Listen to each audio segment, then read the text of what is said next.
Olá, olá pessoal, a paz do Senhor, tudo bem? Bom, nesse momento nós vamos dar início à nossa disciplina de homilética.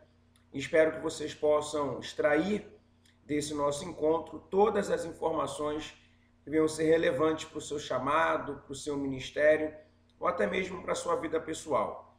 Continuo pedindo a vocês que nos ajude a propagar a nossa página, essa nova plataforma que nós estamos utilizando para poder se comunicar com vocês, compartilhando com o maior número de pessoas, se inscrevendo no nosso canal, ativando ali o sininho, para que todas as vezes que nós estivermos inserindo o novo material na plataforma, vocês venham ser informados. E claro, vocês possam curtir, dar o seu like, deixar o seu comentário. Isso será muito importante para a nossa plataforma e para o nosso canal, beleza?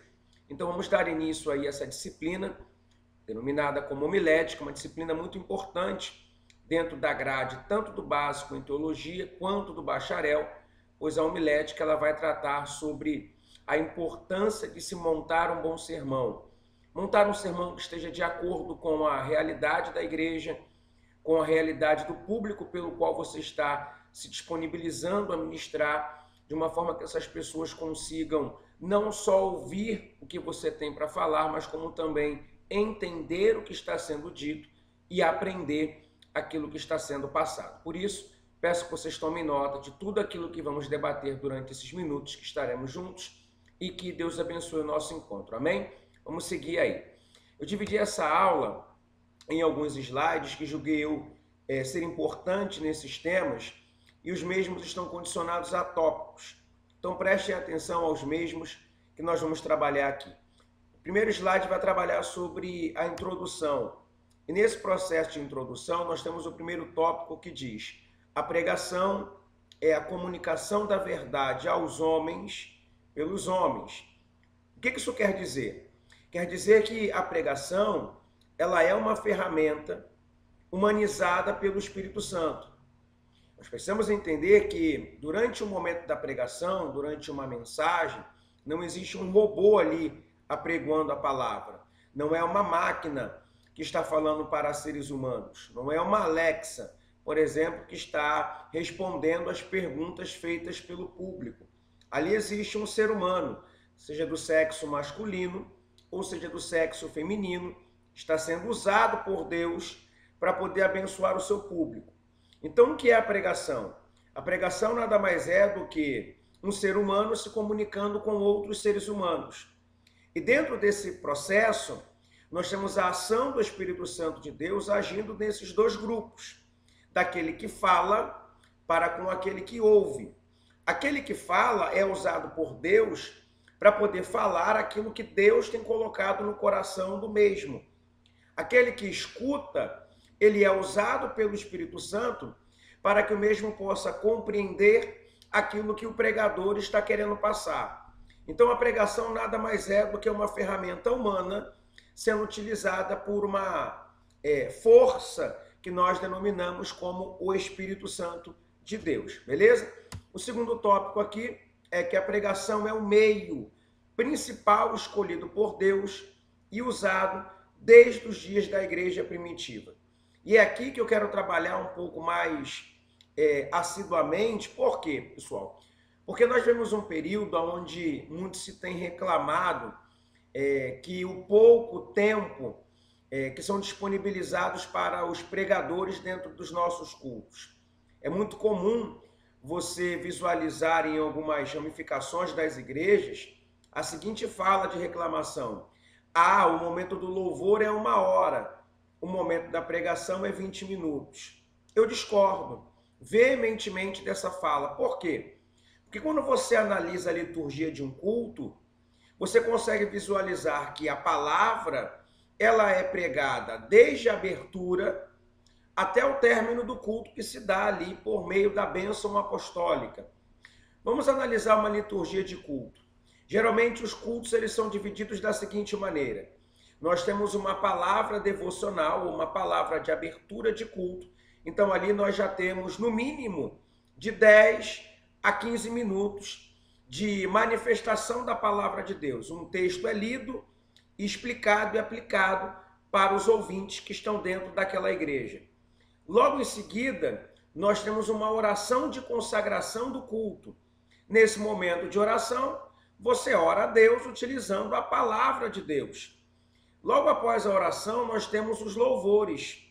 E eu não vou aqui generalizar, dizer que os louvores que são entoados dentro das nossas igrejas não correspondem com a palavra de Deus. Eu acho que dentro de um universo tão grande pelo qual nós estamos inseridos dentro dessa temática, né, é irrelevante o número de louvores que não dialogam com a palavra de Deus frente aos tantos outros que nos expressam a palavra de Deus de modo claro e de modo cantado.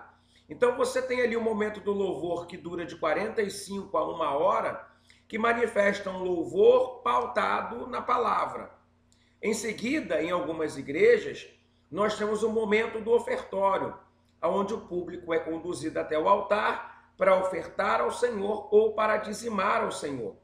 O que precede a entrega do dízimo e da oferta é a pregação de uma palavra que explica para o público os efeitos, né, que aquela oferta, que aquele dízimo pode gerar na sua vida, ou o que representa tal ação. Então nós temos mais uma vez a pregação da palavra sendo manifesta durante o culto. Logo depois da oferta, nós temos o momento da pregação da palavra, que é externada por meio de um ser humano usado pelo Espírito Santo. E aí nós temos em algumas igrejas meia hora, 45 minutos, 1 hora, e logo após a pregação nós temos a bênção apostólica. Por isso que eu discordo veementemente dessa fala, quando dizem que o momento da palavra está sendo reduzido a nada dentro de um culto. De repente o pregador, né, que gosta um pouco mais do holofote, ele se sinta frustrado quando dão a ele ali 20 minutos, 30 minutos, e por isso ele faz essa reclamação, dizendo que o tempo que deram para ele foi insuficiente para o desenvolvimento da sua mensagem, ou que a igreja nos dias atuais não está valorizando a mesma.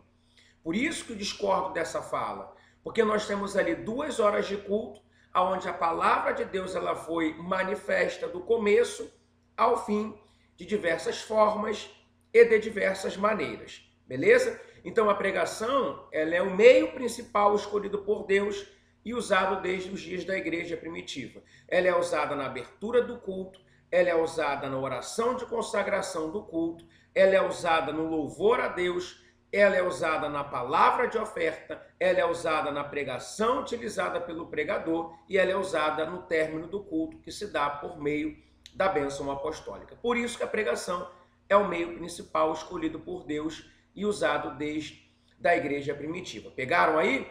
Então vamos seguir os nossos slides. O terceiro ponto da introdução diz que a pregação tem sido alterada no decurso do tempo, porém ainda retém em maior ou menor grau os seus elementos originais dos tempos do Novo Testamento. Aqui o slide é bem claro, diz que a pregação ela tem sido alterada no decurso do tempo.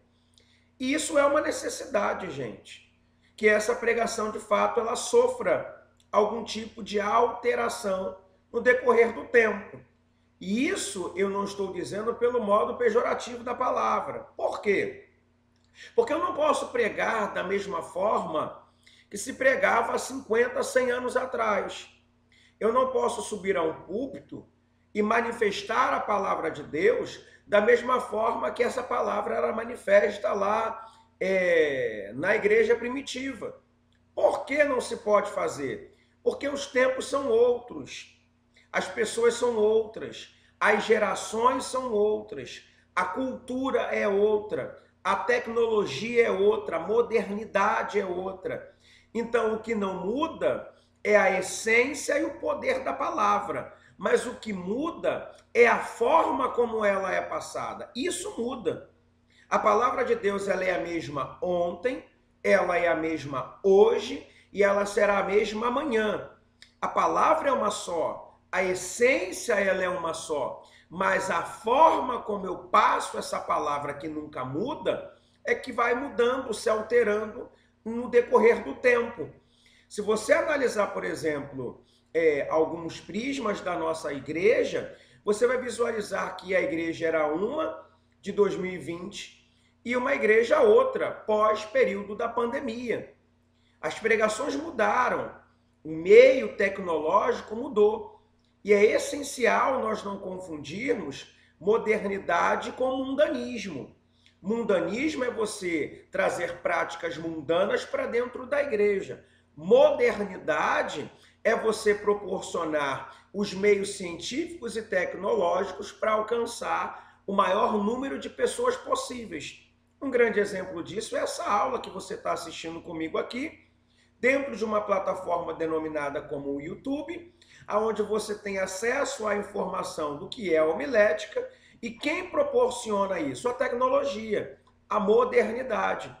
Então hoje se prega a mesma palavra que se pregava lá atrás, porém de uma forma diferente, usando ferramentas diferentes, né? Lembra lá do tempo antigo que tinha a menina do retro, o departamento do retroprojetor na igreja, que enquanto os louvores eram sendo entoados, a irmãzinha ia lá virando, né, aquela folha no retro para que o público pudesse acompanhar o louvor. E isso era uma modernidade tremenda. Somente as igrejas que possuíam um certo poder aquisitivo que tinham dinheiro para comprar aquele maquinário. Hoje nós temos o data show. Em algumas igrejas está mais avançada. Tem os telões, tem televisões, né, que passam em tempo real a letra do louvor. Então a tecnologia chegou. Então a pregação ela tem sido alterada assim no decorrer do tempo, tá? Eu não posso ter a mesma metodologia que se tinha lá atrás, que se tinha nos tempos antigos, tá? O público é outro, as pessoas são outras, tá? As gerações são outras. Hoje você está pregando, por exemplo, e pode ter alguém ali abrindo o Google para consultar se o que você está pregando bate ou não.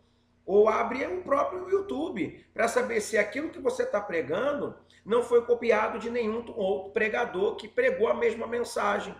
Né? Às vezes você está ali dizendo Deus me revelou, mas na verdade está lá no YouTube a mesma palavra que você está dizendo, que você copiou de uma outra pessoa.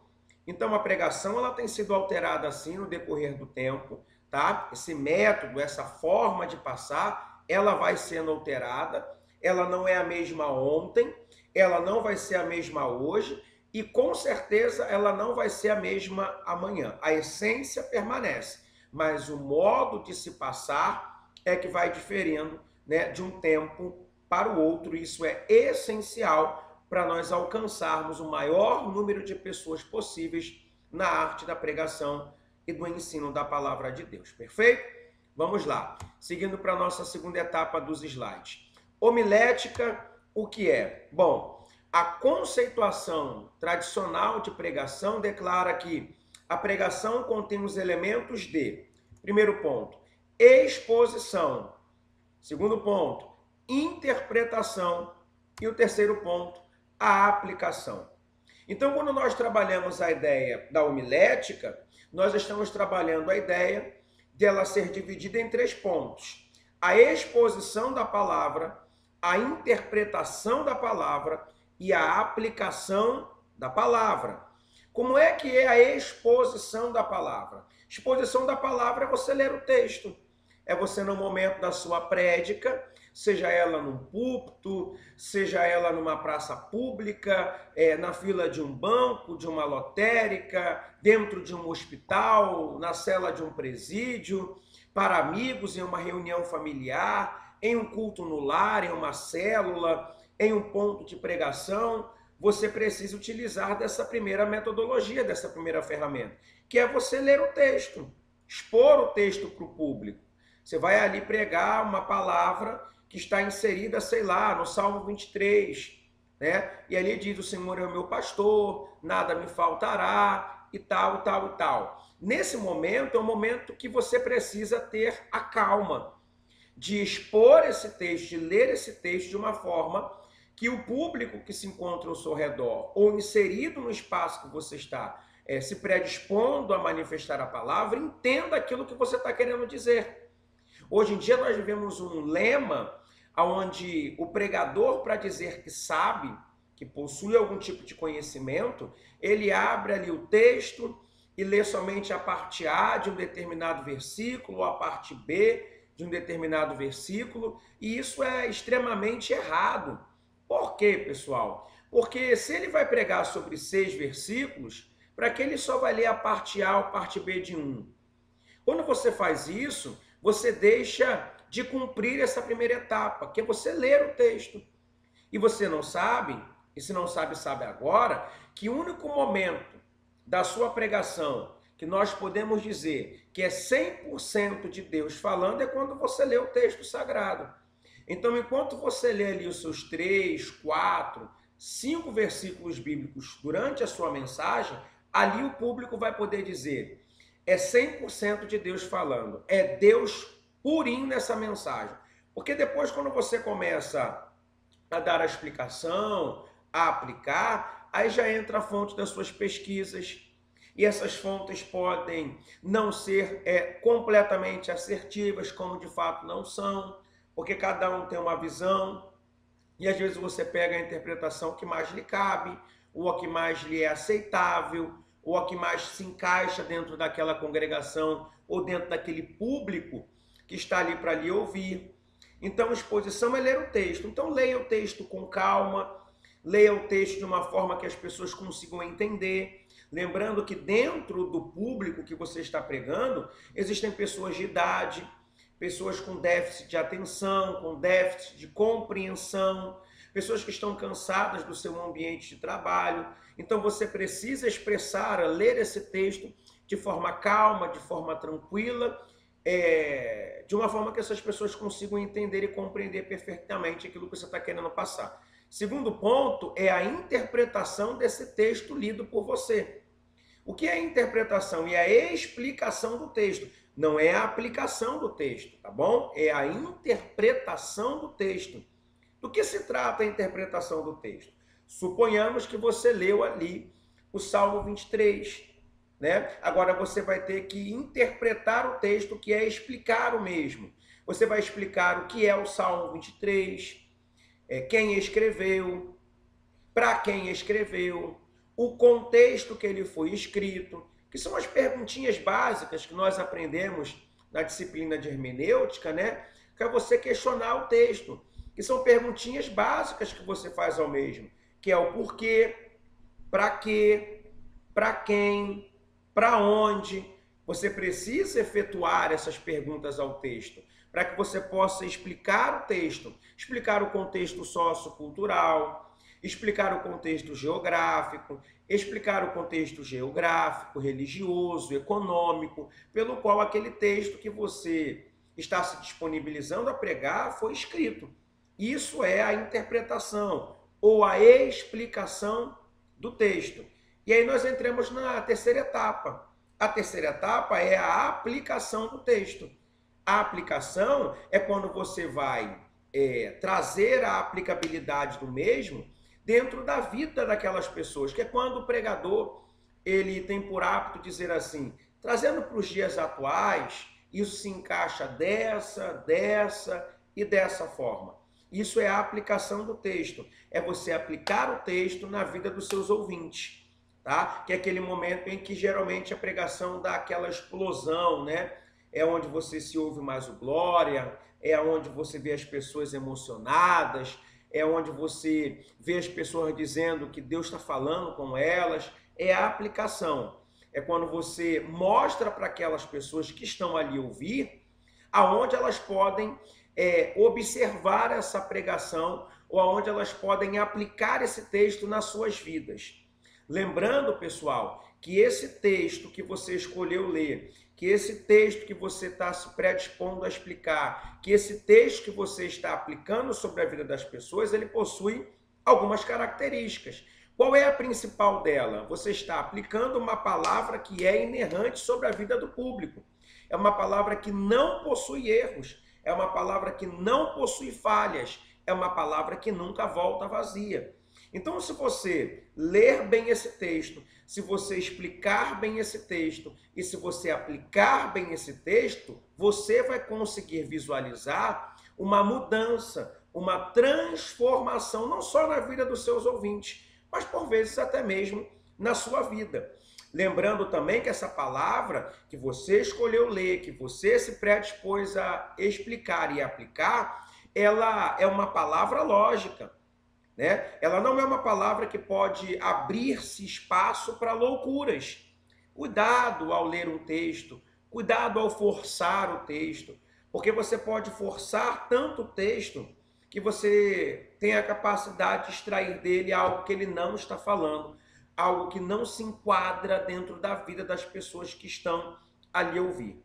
E o último conselho, que esse texto que você leu, texto que você explicou e esse texto que você aplicou, ele deve vir de uma palavra que é inerrante, que não pode ser forçado ao ponto de fazer loucuras e que todo pregador deve ter como base o seguinte entendimento: ele deve ser fiel a esse texto. Ele deve ser fiel ao texto lido, ele deve ser fiel ao texto explicado e ele deve ser fiel ao texto aplicado.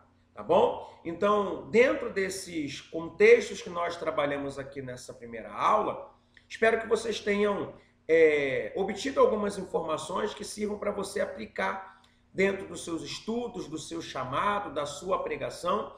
E fiquem ligados, porque logo em seguida nós estaremos postando mais vídeos relacionados a essa temática para que você possa obter muito mais informações e com isso qualificar o seu chamado, a sua obra e também o seu ministério, beleza? Que Deus abençoe a sua vida em nome de Jesus.